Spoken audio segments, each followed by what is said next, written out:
इस कार्यक्रम के प्रसारण पुण्यार्जक हैं श्री राजेंद्र प्रसाद जैन, श्रीमती ममता जैन, श्री प्रशांत जैन, श्रीमती दिव्या जैन, पारस जैन, श्री भरत जैन, श्रीमती सौम्या जैन एवं समस्त परिवार मुंबई।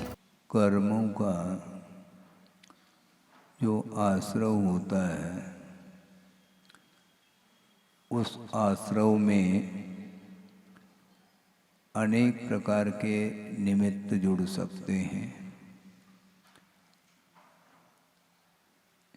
किंतु उस आश्रव में अंतर आता है।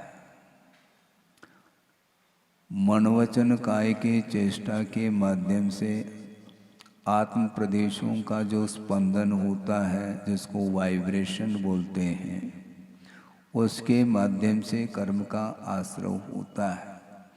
कर्मों का आत्मा के साथ संबंध हो जाता है, किंतु उन कर्मों में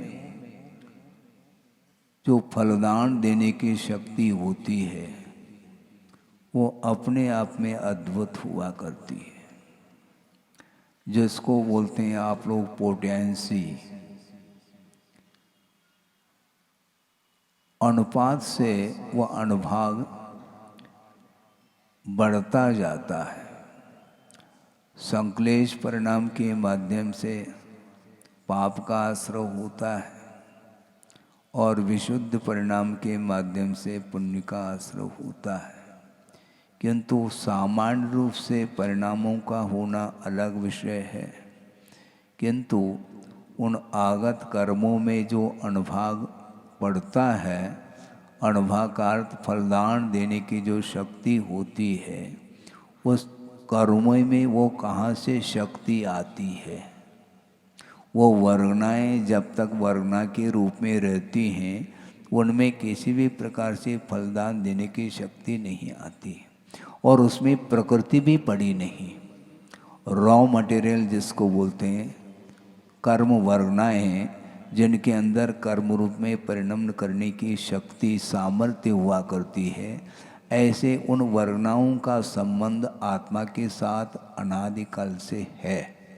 कहीं बाहर से वर्गनाएँ वो आती नहीं, किंतु आत्म प्रदेश पर, प्रत्येक आत्मा के प्रत्येक प्रदेश पर वह अनंतानंत, वह मटेरियल जिसको बोलते हैं, जिसको सैद्धांतिक शब्दों में विसर्जोपचय की संज्ञा दी है, वह प्राकृतिक रूप से ही बिना किसी प्रयोग के ही वह उस स्थान पर वह विद्यमान है।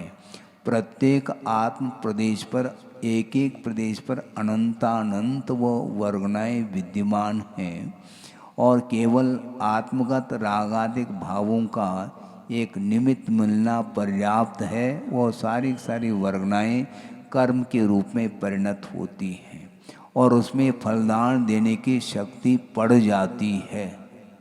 निमित्त के बिना कुछ काम होता नहीं, ये हमेशा धारणा बना लेनी चाहिए।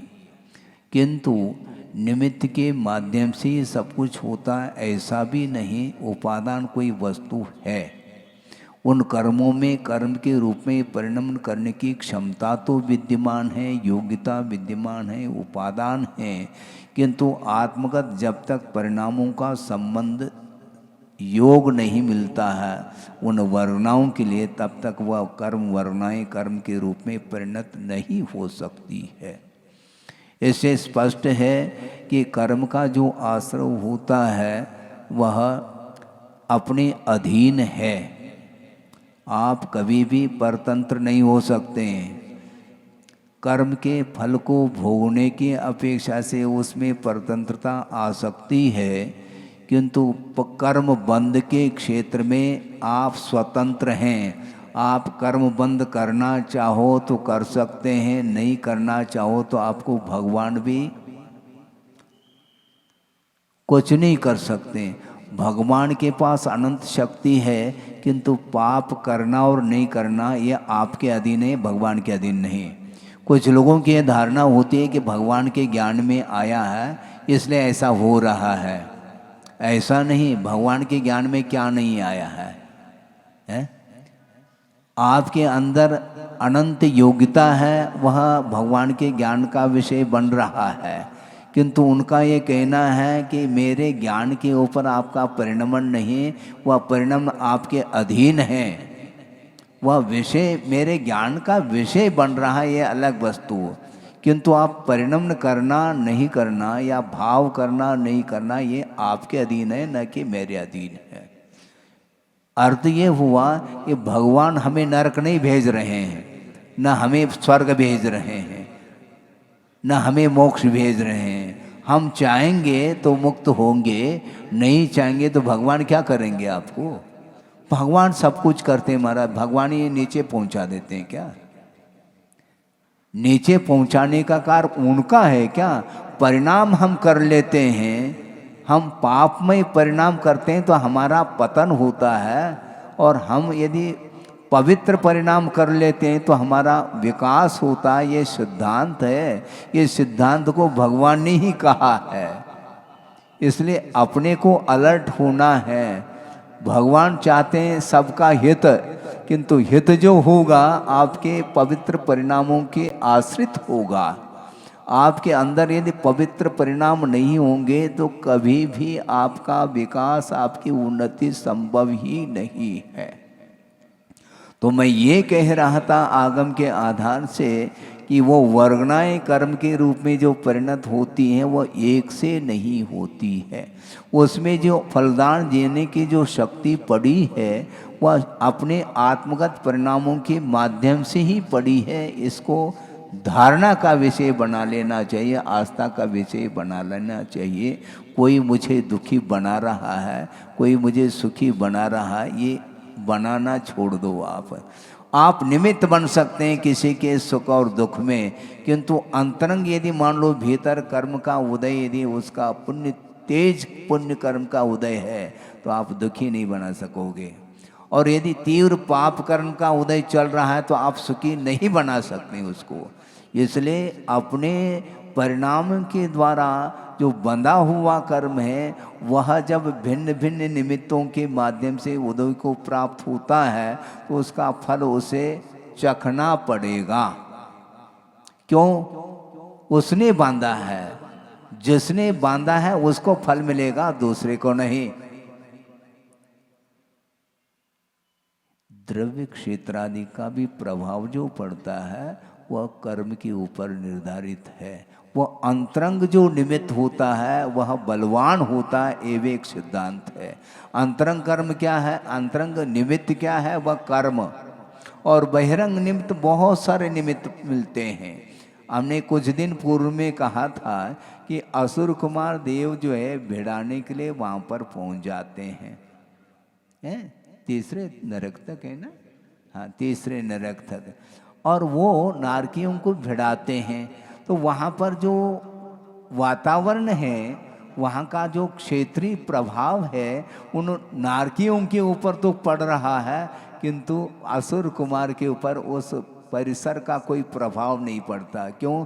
अंतरंग निमित्त का अभाव है। जेल का प्रभाव किसके ऊपर है? कैदी के ऊपर है क्या जेलर के ऊपर है? जेलर भी तो वहीं रहता है उसी जेल में, और कैदी भी वहीं पर रहता है। बंधन का अनुभव कौन करता है? जेलर नहीं करता, कैदी करता है, क्योंकि उसने अपराध किया है। तो जो अपराध करता है उसके ऊपर दंड है, जो निरपराध है उसको आप दंड देना चाहो तो दंड मिल नहीं सकता, ये ध्यान रखो। जिसने, क्योंकि ये सिद्धांत है जो कर्म का कर्ता होता, आप ध्यान से सुनेंगे, आपस में चर्चा न करें। ये कर्म सिद्धांत बहुत अद्भुत सिद्धांत है। ये जो कर्म का कर्ता होता है वही उसके फल का भोगता होता है। ये सिद्धांत को भूलना नहीं चाहिए। मैं दूसरे को दुखी बना करके रहूँगा, ये जो मान्यता है बहुत विपरीत मान्यता है, ऐसा कुंद कुंद स्वामी का कहना है।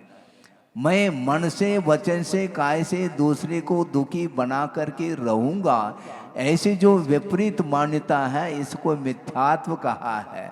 क्योंकि सामने वाले का जो अहित होना है उसके कर्म के अधीन है, हमारे करने धरने से कुछ नहीं होना है। पुराण आप पढ़ते हैं, सीता का उदाहरण आपके सामने है। सीता की परीक्षा ली गई और उस परीक्षा में उत्तीर्ण हुई। उस समय देव आकर के खड़े हो गए और अग्नि को उन्होंने नीर के रूप में परिवर्तित किया। उसके पहले क्यों आए नहीं वो? उसके पहले इसलिए नहीं आए, अभी तीव्र कर्म का उदय चल रहा है, इसलिए जिस समय तीव्र पाप कर्म का उदय होता उस समय अच्छी संयोजना संभव नहीं, और जिस समय वह कर्म ढीला पड़ जाता है तो उस समय आप परीक्षा ले लो, हम तैयार हैं, और उस परीक्षा में वो उत्तीर्ण हो जाते हैं। क्यों? क्योंकि वह निरपराध है और पहले का कुछ भी किया हुआ ज्ञान दशा में जो कुछ भी अर्जित कर्म है वह भी सामने आ रहा है। जब वह दूर हो जाता है तो वह दूध का दूध, पानी का पानी होता है। आपको धैर्य रखना चाहिए, और बहुत सारे विकल्प करते रहते हैं, उन विकल्पों में कोई सार नहीं, क्योंकि सार काय में है? सार किसमें है? हाँ, तीन लोक में सार क्या? वीतराग विज्ञान था, यही सारभूत सामग्री है। राग की परंपरा ये अनंतकालीन परंपरा है, उसको विच्छिन्न करना चाहो तो वीतराग परिणामों का आश्रय लिया जाता है। इसलिए कल परसों भी हमने बात कही थी, हमारे लिए चार ही शरण हैं, 400 के शरण में हमें जाना ही नहीं। आप बोलते हैं प्रतिदिन चत्तारी शरणम पवज्झामि, चार ही मेरे लिए शरण है, और किसके शरण में जा रहे हो? लेकिन संसारी प्राणी बोलता कुछ और है, करता कुछ और है, इसलिए वह संसार से वह ऊपर नहीं उठ पा रहा है। मैं किसी व्यक्ति विशेष को लेकर के ये विषय नहीं दे रहा हूँ, और मैं नहीं दे रहा हूँ, जो आगम में दिया है उसको एक प्रकार से जो हित चाहता है उसके सामने बात, आगम की बात रखी जा रही है। उसको पसंद है तो वह स्वीकार कर लेता है, नहीं पसंद है तो लौट जाता है। हम लौटाने वाले कौन होते हैं? ना बुलाने वाले होते हैं। हम किसी को निमंत्रण नहीं देते, ना किसी को भेजते हैं। भगवान किसी को बुलाते हैं क्या? आ जाओ, समोसन लगा है। जहाँ कहीं भी हो आप लोग अनाउंस करते हैं ना, कृपया जहाँ कहीं भी हो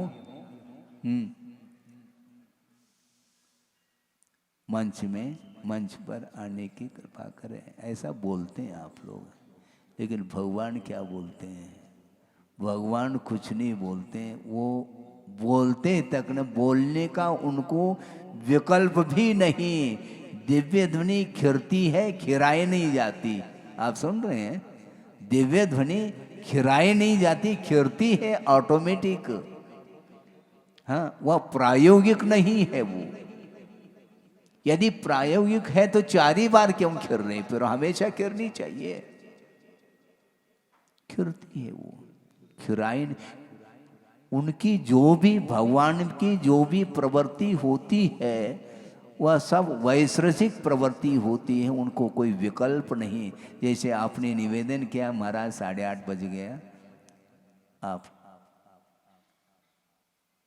स्वाध्याय के लिए आपने निवेदन किया और हमें विकल्प हुआ, हम आ भी गए। ऐसे महाराज भगवान को विकल्प होता है क्या? उनको काय का विकल्प है? वो किसी को बुलाते नहीं, न किसी को भेजते हैं, किंतु जो हित चाहता है उसको बुलाने की आवश्यकता नहीं पड़ती, वह आ जाता है। एक व्यक्ति ने कहा कि महाराज, महानगरी में हम प्रतिमा तो लेना चाहते हैं, लेकिन क्या करें महाराज, वहाँ पर वातावरण नहीं है। हम क्या करें, कैसे धर्म का पालन करें, धर्म की कैसे आराधना करें, कैसे धर्म ध्यान करें। अच्छा, बहुत अच्छी बात है, लेकिन हम ये पूछना चाहते हैं, ऐसा भी व्यक्ति होता है जिसको व्यवसाय करना होता है, वह देहात का व्यक्ति भी महानगरी में पहुंच जाता है। उसी प्रकार जिसको धर्म साधन करना है वो महानगरी को छोड़ करके देहात में आ सकता है। महानगरी में कुआं नहीं महाराज, कुएं के पास तुम जाओगे क्या, तुम्हारे पास कुआं आएगा? आप समझ क्या रहे हैं? कुएं के पास हमें जाना पड़ेगा। जो प्यासा होगा वह जाता है और जाना चाहिए। उसी प्रकार जिसको लगन है, जिसको आत्म कल्याण करने की एक उत्कंठा, तीव्र उत्कंठा है, वह भागता भागता भागता आ जाता है, बिना निमंत्रण के भी आ जाता है। निमंत्रण की क्या आवश्यकता है? बोलो हुआ चलो, ये यहाँ नहीं चलता। धार्मिक क्षेत्र में स्वयं की इच्छा, स्वहितम उपलिप्सु, जो आत्महित करने की लिप्सा, अभिलाषा जिसके अंदर है, वही वह भगवान को ढूंढता ढूंढता आ जाता है और बैठ जाता है। तो मैं ये कह रहा था कि जो कर्म का कर्ता होता है उसका फल का भोक्ता दूसरा नहीं हो सकता। ये लिख के रखिए आप। करे कोई और भोगे कोई, ऐसा थोड़ी होता है, ऐसा संभव नहीं है। तो तीव्र परिणाम संसारी प्राणी अज्ञान दशा में कर लेता है, फिर उसका उदय जब आता है, फिर वह भगवान के सामने हाथ जोड़ता है। भगवान कहते हैं हाथ क्यों जोड़ रहे हो? अभी हाथ जोड़ने के लिए याद आ गया क्या आपको? अभी तक कहाँ गए थे? भगवान को भूल गए थे। संसारी प्राणी जब कर्म करता है उस समय भगवान याद नहीं आते, न भगवान की वाणी याद आती उसको। अंधकार में रहता है। जो मदांध होता है, जो कितने प्रकार के होते हैं, जो चक्षु से जो अंधा है वो उतना उसका पतन नहीं है। हालांकि उसको आंखें नहीं मिली है, वो पूर्वकृत कर्म का योग है, मैं मानता हूँ। लेकिन वह अंधा होता हुआ भी उसके पास यदि माइंड है, वह अंधा नहीं है, क्योंकि वह सोचता है, उसके अंदर विचार विमर्श करने की क्षमता है और वह भी सम्यक को उपलब्ध कर सकता है। ये ध्यान रखो।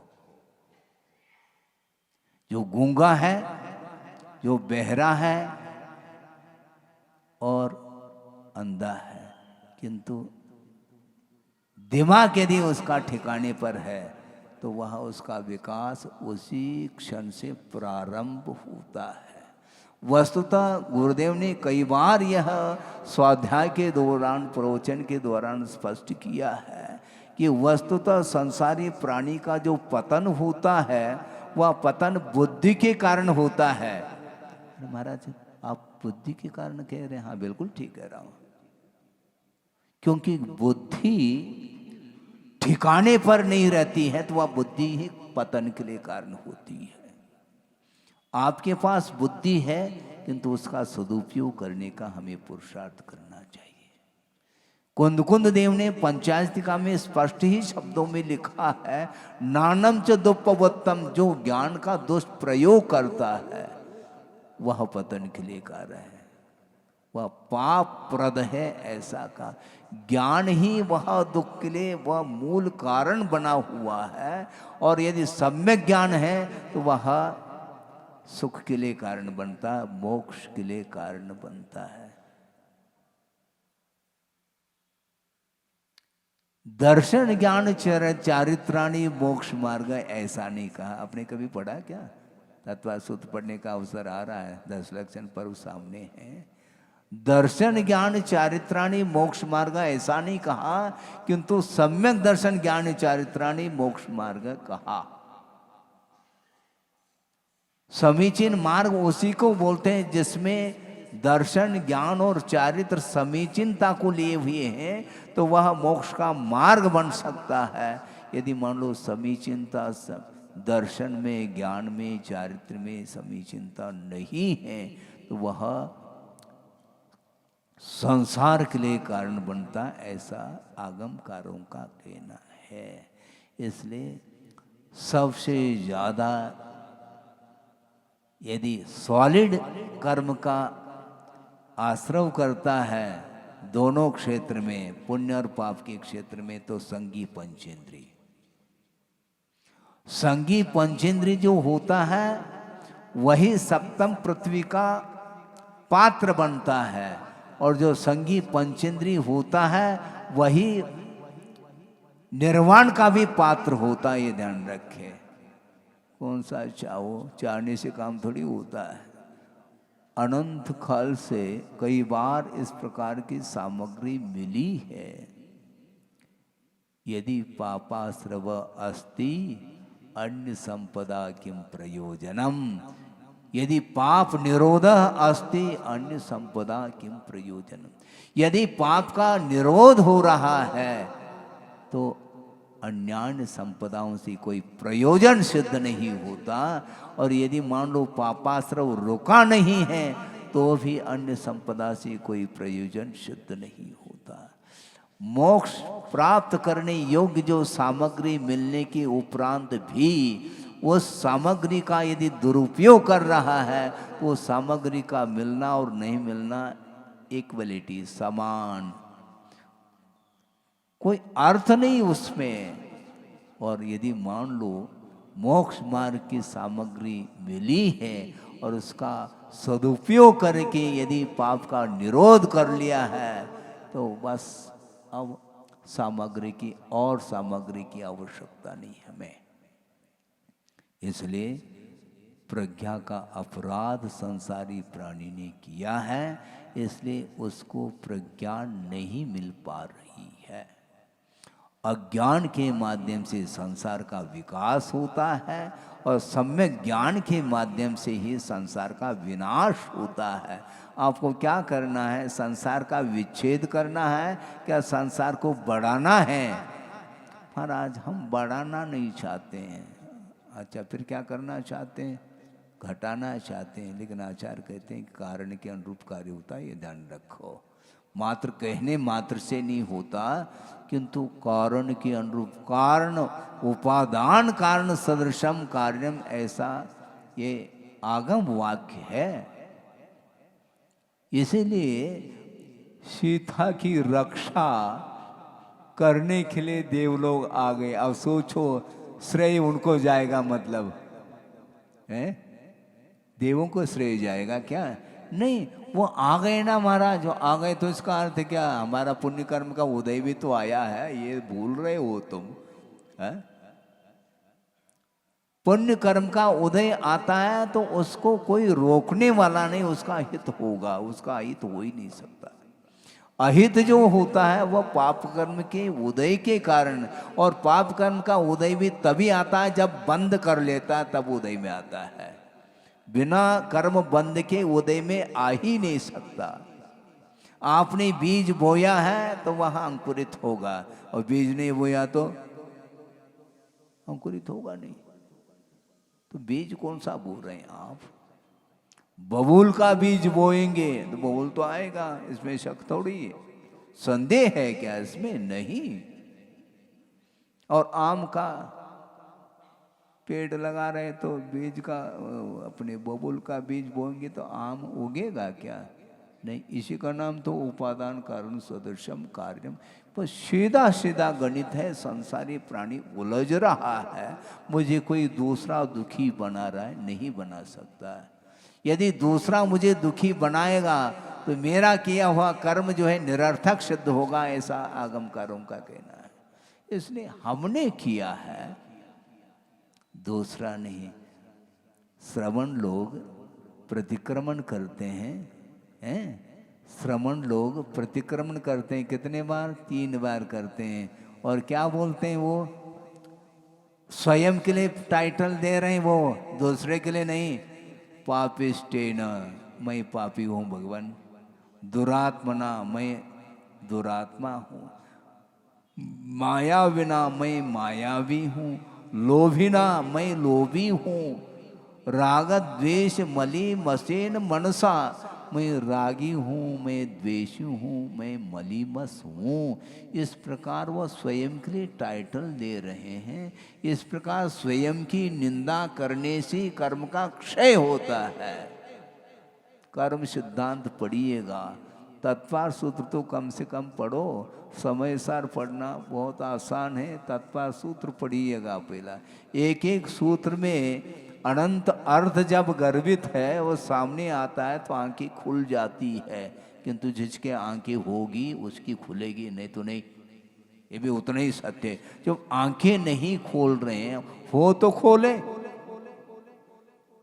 ज्ञान नेत्र हैं, चरम चक्षु का मिलना ये अपनी जगह है, किंतु ज्ञान नेत्र यदि नहीं खुलेंगे तो सही सही सूत्र का अर्थ कौन निकाल पाएगा? सोचो, विचार करो, बहुत कठिन काम होता है। इसलिए अपने ही संक्लेश परिणाम के द्वारा संसारी प्राणी कर्म का बंद करता है। और कर्म का जो बंद किया है वह किसके शरण में जाकर के किया, मैं ये पूछना चाहता हूँ। पंच परमेष्टि के शरण में जाने वाला कभी भी उसके अंदर संक्लेश परिणाम हो नहीं सकते और न उस प्रकार का कर्म का बंद कर सकता है। इसलिए अज्ञान दशा में पंच परमेष्टि का आलम्बन ले बिना अन्यान्य वस्तुओं का संबंध रखता चला जाता है तो तत्संबंधी उसको कर्म का आश्रय होता है। और आश्रय होता है तो भिन्न भिन्न निमित्त को लेकर के वह फल दिया करता है, और वह फल एक सा नहीं मिलता है। फलदान देने की जो शक्ति है अपने राग और द्वेष के माध्यम से उसमें शक्ति आई है। ऑटोमिक शक्ति ऑटोमेटिक आती है क्या? ऑटोमिक जो शक्ति है वो ऑटोमेटिक आई है क्या, हम पूछना चाहते हैं, बोलो तो है? उसमें वह शक्ति लाई गई है। जो वैज्ञानिक होता है वही उस पदार्थ में उस शक्ति को ले आता है। आता है कि नहीं? क्या अपने आप एटम बन जाते हैं क्या? क्या उसका कोई प्रोसेस है क्या? नहीं है। उसकी कोई रासायनिक पद्धति है क्या? नहीं। क्या है वह प्रायोगिक है क्या? क्या वैश्लेषिक है? हम पूछना चाहते हैं। वह वैश्लेषिक नहीं, प्रायोगिक है। बनाते हैं। और हमने सुना था, अभी भी है शायद, फैक्ट्री जबलपुर की, खमरिया है, खमरिया फैक्ट्री, हाँ है, व्हीकल जो भी फैक्ट्री है, व्हीकल वो फैक्ट्री, हाँ मतलब उसमें एटम बनाए जा रहे हैं। तो उसी प्रकार वो वर्गनाएं, उसमें कोई शक्ति है ही नहीं, उसमें शक्ति लाई गई है अपने आत्मगत परिणाम के द्वारा। उन वर्गनाओं में ऑटोमेटिक शक्ति नहीं आई। फलदान देने की जो शक्ति आई है वह अपने आत्मगत रागादिक परिणाम के माध्यम से उसमें शक्ति आई है। फलदान देने की शक्ति इसी को बोलते हैं तीव्र मंद ज्ञाता ज्ञात भावादिकरण वीर विशेषभ्य तद विशेष अर्थात तस्य आश्रवस्य विशेष। उस आश्रव में विशेषता आती है, तीव्र संक्लेश परिणाम कर लेता है तो वह सप्तम पृथ्वी का पात्र बनता है। एक इंद्रिय नरक जाता है? नहीं जा सकता, क्योंकि उसके अंदर वह क्षमता ही नहीं है। उसके अंदर न बुद्धि है न उसके अंदर कोई सामर्थ्य है। एक इंद्रिय से लेकर के द्विंद्रिय तेंद्रिय चौरेंद्रिय तक वह नरक गति का पात्र नहीं बनता, और बनता है फिर वह संगी पंचेंद्रिय का नंबर आता है सर्वप्रथम। और पहले हमने 2-4 दिन पहले कहा था, फिर से कह देता हूं, क्योंकि तिर्यंच गति में एकमात्र अपवाद है जो रागव और तंदोल मच्च वगैरह होते हैं, वे ही सप्तम पृथ्वी का पात्र होते हैं अपवाद के रूप में। अन्य जितने भी व्याघ्र इत्यादि होते हैं वह कभी भी सप्तम पृथ्वी नहीं जा सकते हैं। और मनुष्य उसमें अग्रणी है, हाँ, अग्रिम पंक्ति में है वो, बिल्कुल। लेकिन ये भी ध्यान रखना, भोग भूमि का मनुष्य कभी भी नरक नहीं जा सकता, वह स्वर्ग ही जाएगा। कर्म भूमि का मनुष्य जाता है, अर्थात निकृष्टतम कर्म करने वाला जो मनुष्य है वह कर्म भूमि का मनुष्य माना जाता है और वह अधोगति का पात्र बनता है। और वही कर्म भूमि का मनुष्य यदि अच्छे से अच्छे कर्म कर लेगा वह निर्वाण का भी पात्र बनता है।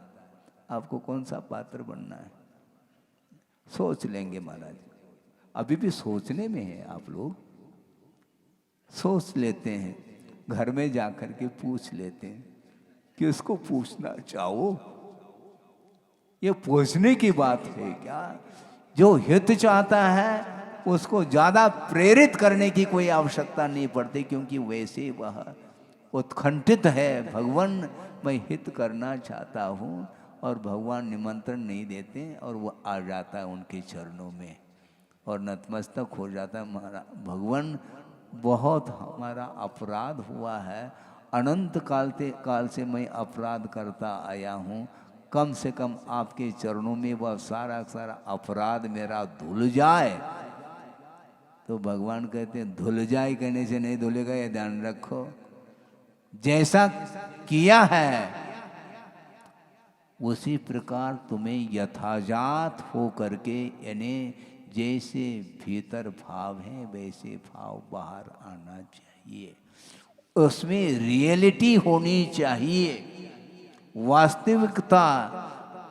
हम हाथ जोड़ रहे हैं भगवान के सामने, किंतु गुरुदेव कहते हैं जिस प्रकार तुमने भगवान के सामने तुम हाथ जोड़ते हो, इसी प्रकार तुम्हारा मन भी जुड़ना चाहिए, तब वह सही वंदना मानी जाती है। हम हाथ तो 50 बार जोड़ते हैं लेकिन तो मन जुड़ता नहीं, इसलिए संसार ज्यों का त्यों बना हुआ है, उसमें मैं भी शामिल हूं, ये ध्यान रखो, नहीं तो टेंशन में आ जाओगे आप। क्योंकि मेरा इतिहास भी तो अनंत के रूप में है। अभी गुरुदेव के माध्यम से थोड़ी हमारे आंखें खुली हैं, ये खुली रहे तो अच्छी बात है।